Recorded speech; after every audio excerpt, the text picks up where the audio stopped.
Class 12 flamingo poems का tension free one shot, जिसमें हम हर पोएम का मूड, थीम और हिडन मीनिंग समझेंगे। डिफिकल्ट वर्ड्स, ट्रिकी स्टैंजास या लिटरेरी डिवाइसेस सब क्लियर कर लेंगे। पोएटिक डिवाइस सिर्फ एक नंबर का फैक्ट है, नहीं भी आते तो उसके चक्कर में पोएम सेक्शन ही स्किप कर देना बेवकूफी है। एक टिप देना चाहूंगा, रोड साइड स्टैंड को छोड़ना मत, चाहे गहराई में मत जाना बट सुन जरूर लेना, क्योंकि इससे अक्सर शॉर्ट क्वेश्चन भी पूछा जाता है। नोट्स टेलीग्राम से ले लेना, बाकी मुझे इंस्टाग्राम पर फॉलो कर लो। तो आओ छलांग लगाते हैं इस पोएट्री की दुनिया में। पेड़ भागे, बच्चे चिल्लाए, जिंदगी का जोश, और मम्मी का चेहरा दिखलाए वक्त का दोष। कभी सोचा है कि मम्मी के चेहरे पर एक छोटी सी झुर्री भी एक पोयम बना सकती है? माई मदर एट 66, जिसे कमला दास ने लिखी है, जो दिखाती है बुढ़ापा, प्यार और हम सबके बचपन का डर। फ्राइडे की सुबह ये लड़की अपनी मम्मी को कार में कोचिंग ले जा रही है। मम्मी बगल में बैठी है, थोड़ी सी नींद में, मुंह खुला हुआ और चेहरा एकदम सफेद मुर्दे जैसा, जैसे किसी हॉरर मूवी का पोस्टर। लड़की का दिल धड़क गया, मम्मी तो बिल्कुल नानी जैसी दिख रही है, कहीं बुढ़ापा मुझे डरा न दे। उसने सोचा ये गम का मौसम नहीं चाहिए और ध्यान हटाने के लिए बाहर की तरफ देखा। पेड़ भाग रहे थे, बच्चे मस्ती में चिल्ला रहे थे, जिंदगी का फुल जश्न चल रहा था। ये सीन क्या दिखाता है दोस्तों? ये पेड़ और बच्चे जवानी का जोश दिखा रहे हैं, लेकिन मम्मी का बुढ़ापा लड़की के दिल में डर जगा रहा है। जिंदगी का ये कॉन्ट्रास्ट दिल को छू जाता है, एक तरफ तेज रफ्तार और दूसरी तरफ धीमा सफर। अब एयरपोर्ट आया, सिक्योरिटी चेक हुआ और मम्मी को थोड़ी दूर खड़ा देखकर लड़की का दिल फिर से धक धक किया। मम्मी का चेहरा एकदम कलरलेस, बिल्कुल चांद जैसा, जैसे दिसंबर की ठंडी रात में उदासी बरस रही हो।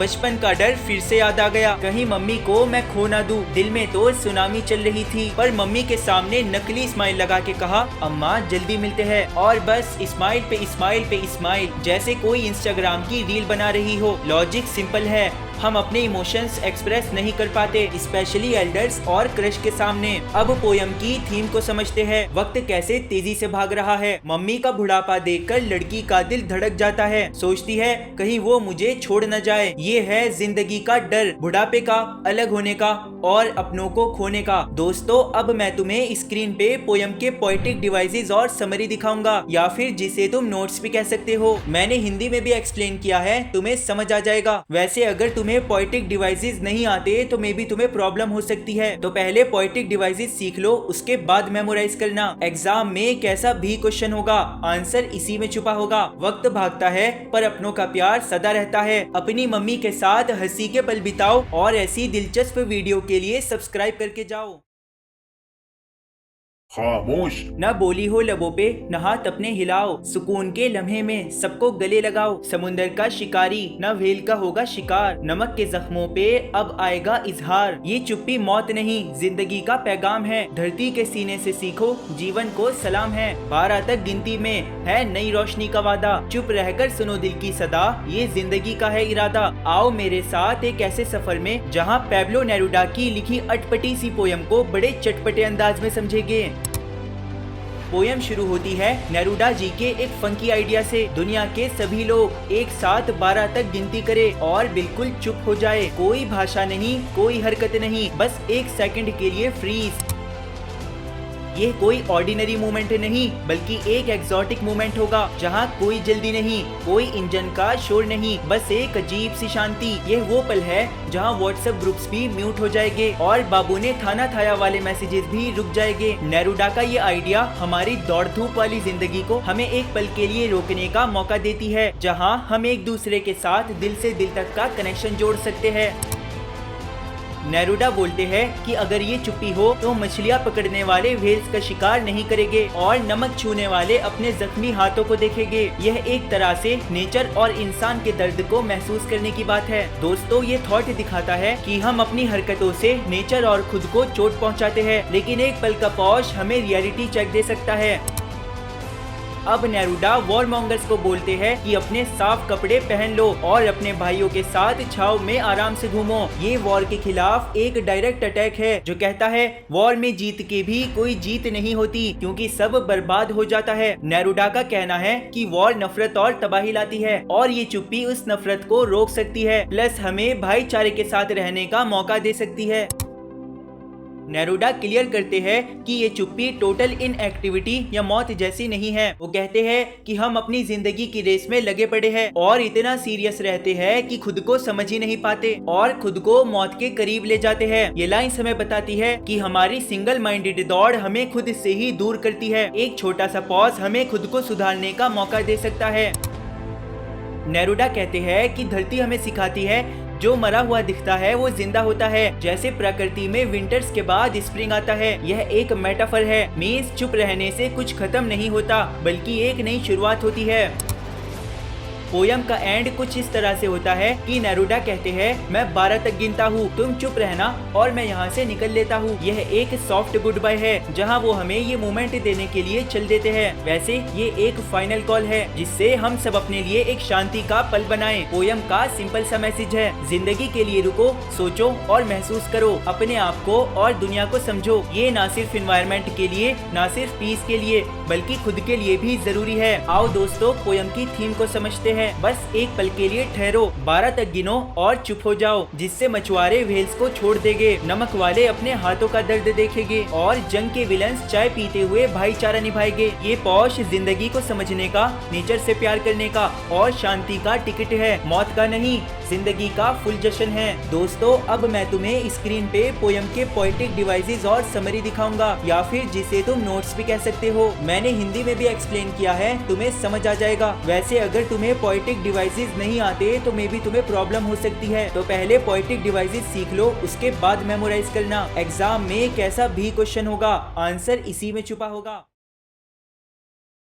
सुंदरता एक वाइब है, कपल्स का दिल जोड़ती, परमानेंट खुशी दे जाती, कभी न सिग्नल तोड़ती। सूरज और चांद का ग्लो जैसे इंस्टाग्राम का फिल्टर, डैफोडिल के फूल दिल को बनाए दिलचस्प, कहानियों में हीरो जो सपनों में उभरे, अमृत का झरना आसमान से दिल तक उतरे। आओ मेरे साथ उस दुनिया में जहाँ किड्स की ब्यूटी को समझने के लिए सिर्फ आंखें नहीं, नियत भी कंट्रोल में रखनी पड़ती है। इसका स्क्रीनशॉट ले लो गाइस, बहुत काम में आएगा। तो बताओ सुंदर चीज देखकर क्या होता है? यार एक सुंदर चीज देखकर दिल में रोमांटिक गाना बजने लगता है, नींद अच्छी आती है और टेंशन को छुट्टी मिल जाती है। क्या सुंदर चीजों को याद रखना चाहिए? बिल्कुल यार, सुंदर चीज तो मानो दिल का वाईफाई है जो हमें हमेशा जिंदगी से कनेक्टेड रखता है। जब भी मूड ऑफ हो बस थोड़ी सी ब्यूटी याद करो और लाइफ में कमबैक हो जाएगा। एक सुंदर चीज जैसे एक प्यारा सा सनसेट या तुम्हारा फेवरेट सॉन्ग हमेशा खुशी देता है। ऐसी खुशी जो कभी खत्म नहीं होती बल्कि और बढ़ती है, जैसे कि तुम्हारे बोर्ड का डर। ये ब्यूटी एक बोवर बनाती है, मीन्स छोटा सा गार्डन जैसा एक सुकून वाला स्पॉट जहाँ तुम अपने पार्टनर के साथ चिल कर सकते हो। इससे नींद भी अच्छी आएगी, स्वीट सपने और एकदम मस्त हेल्थ। किड्स बोल रहे हैं कि ब्यूटी दिल को रिफ्रेश बटन की तरह रीसेट करती है। जब लाइफ में स्ट्रेस हो तो एक सुंदर सीन या मेमोरी टेंशन को धो डालता है।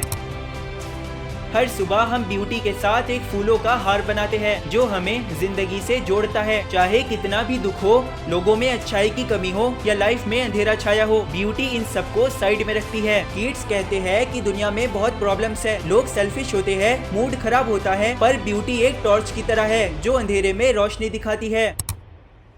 चाहे कितना भी बुरा वक्त हो, ब्यूटी दिल के अंधेरे को हटाने का काम करती है। वैसे ही जैसे स्नैप पे फिल्टर, मिसाल के तौर पे चांद और सूरज, पुराने और नए पेड़ जो भेड़ बकरियों को छाया देते हैं, डैफोडिल के फूल जो हरियाली में खिलते हैं और ठंडी ठंडी नदियाँ जो गर्मी में एसी की तरह काम करती है। ये सभी नेचुरल चीजें हमें इंस्पायर करती है। ब्यूटी दिल का वो डायरेक्टर है जो हर सीन को परफेक्ट बनाता है।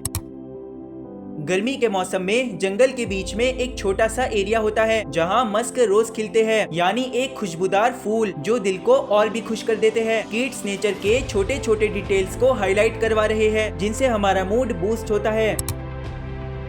ना सिर्फ नेचर बल्कि पुरानी कहानियाँ और वीरों के किस्से भी सुंदर होते हैं। ये कहानियाँ जो हमने सुनी या पढ़ी एक अमर अमृत का फाउंटेन है जो आसमान से हम तक बरसता है। किड्स कहते हैं कि ब्यूटी सिर्फ नेचर में नहीं बल्कि इमेजिनेशन और स्टोरीज में भी है, जैसे रामायण या महाभारत के किस्से दिल को जोश देते हैं। सिमिलरली ये टेल्स भी हमें इंस्पायर करती है। थीम क्लियर है, सुंदरता दिल का वो चार्जर है जो कभी ऑफ नहीं होता। चाहे सूरज, चांद या फूलों का नजारा हो या पुरानी कहानियों के हीरो का जोश, ये सभी दिल को सुकून देते हैं। दोस्तों अब मैं तुम्हें स्क्रीन पे पोयम के पोएटिक डिवाइसेस और समरी दिखाऊंगा, या फिर जिसे तुम नोट्स भी कह सकते हो। मैंने हिंदी में भी एक्सप्लेन किया है, तुम्हें समझ आ जाएगा। वैसे अगर तुम्हें पोएटिक डिवाइसेस नहीं आते तो मे बी तुम्हें प्रॉब्लम हो सकती है, तो पहले पोएटिक डिवाइसेस सीख लो, उसके बाद मेमोराइज करना। एग्जाम में कैसा भी क्वेश्चन होगा, आंसर इसी में छुपा होगा।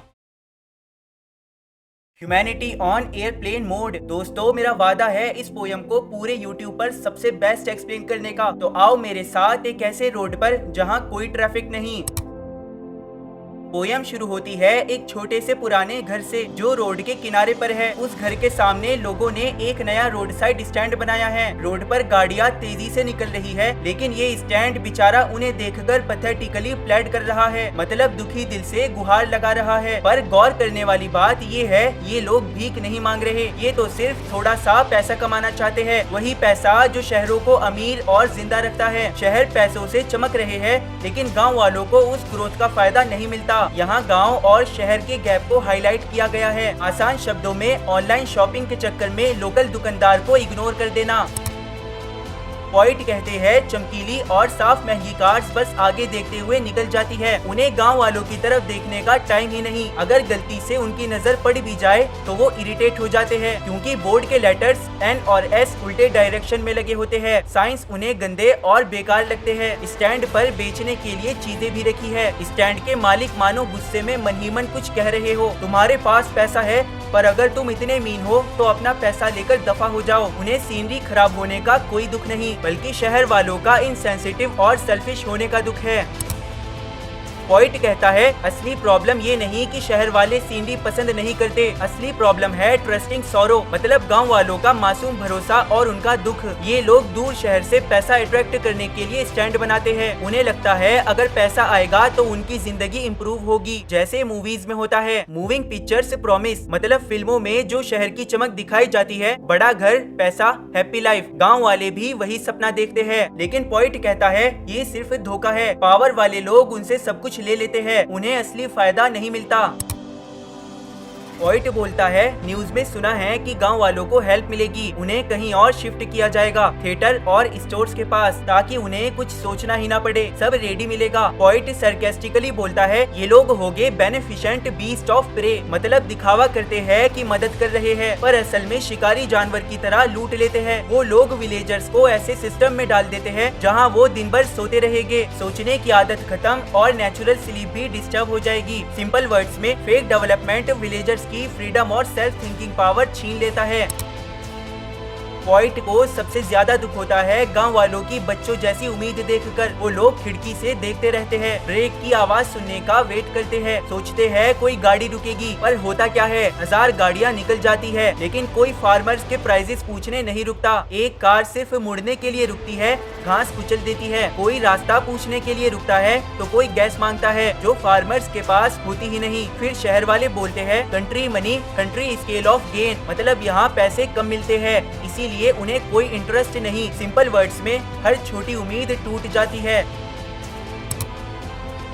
पोएट कहता है गांव की आवाज कंप्लेन करती है, उन्हें लिफ्ट ऑफ स्पिरिट नहीं मिलती, मतलब लाइफ में कोई अपलिफ्टमेंट नहीं। पोएट इमोशनल होकर सोचता है काश इनका दुख एक ही बार में खत्म कर दूं, रिलीफ मिल जाएगा। पर फिर नेक्स्ट डे वो समझदारी से सोचता है अगर कोई मेरे पास आके मुझे भी दुख से जेंटली आउट ऑफ पेन कर दे तो कैसा लगेगा, मतलब किसी को दुख से बचाने के लिए उस दुख को खत्म कर देना सॉल्यूशन नहीं है। फाइनल मैसेज सिंपल है, विलेजर्स को पिटी नहीं, रियल अंडरस्टैंडिंग और रियल सपोर्ट चाहिए। फेक सिंपैथी और जबरदस्ती की हेल्प नुकसानदायक होती है। थीम क्लियर है, गांव के फार्मर्स रोड साइड खड़े हैं, थोड़ी मदद और बेटर लाइफ का सपना लेके। शहर की गाड़ियां नहीं रुकती, सिर्फ काम निकाल के निकल जाती है। जो हेल्प मिलती है वो भी बस टाइम पास या झूठी तसल्ली होती है। धीरे धीरे उनका होप टूटने लगता है और यहीं से दिखाई देता है रियल गैप, शहर की कंफर्ट वर्सेस गांव की स्ट्रगल। दोस्तों अब मैं तुम्हें स्क्रीन पे पोयम के पोएटिक डिवाइसेस और समरी दिखाऊंगा, या फिर जिसे तुम नोट्स भी कह सकते हो। मैंने हिंदी में भी एक्सप्लेन किया है, तुम्हें समझ आ जाएगा। वैसे अगर तुम्हें पोएटिक डिवाइसेस नहीं आते तो मे बी तुम्हें प्रॉब्लम हो सकती है, तो पहले पोएटिक डिवाइसेस सीख लो, उसके बाद मेमोराइज करना। एग्जाम में कैसा भी क्वेश्चन होगा,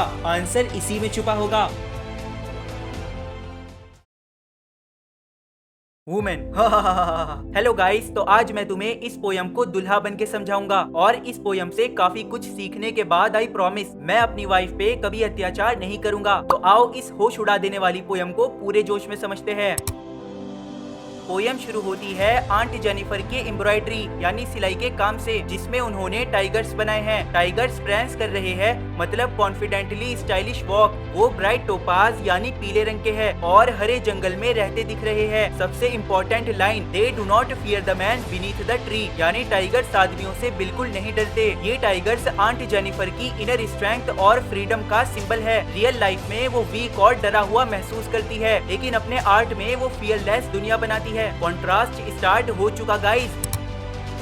आंटी के फिंगर्स फ्लटरिंग है, मतलब कांप रहे हैं, घबराहट दिखाई दे रही है। वो एम्ब्रॉयडरी कर रही है, लेकिन आइवरी नीडल भी खींचना मुश्किल लग रहा है। फिर आती है पोयम की most powerful line, wedding band normally love का सिंबल होता है, लेकिन यहाँ वो भारी वजन बन गया है। ये शादी का बोझ और मर्दों की हुकूमत का सिंबल है। यहाँ पर अंकल का मतलब है हस्बैंड, जो आंटी की फ्रीडम को कंट्रोल करता है। आसान शब्दों में, आंट जेनिफर शादी के बंधन में जज्बाती और सामाजिक तौर पर जकड़ी हुई है। उनकी बॉडी वीक है, हाथ कांपते हैं, डर ने उनकी पर्सनैलिटी को दबा दिया है। यहाँ पर कॉन्ट्रास्ट और स्ट्रॉन्ग हो जाता है।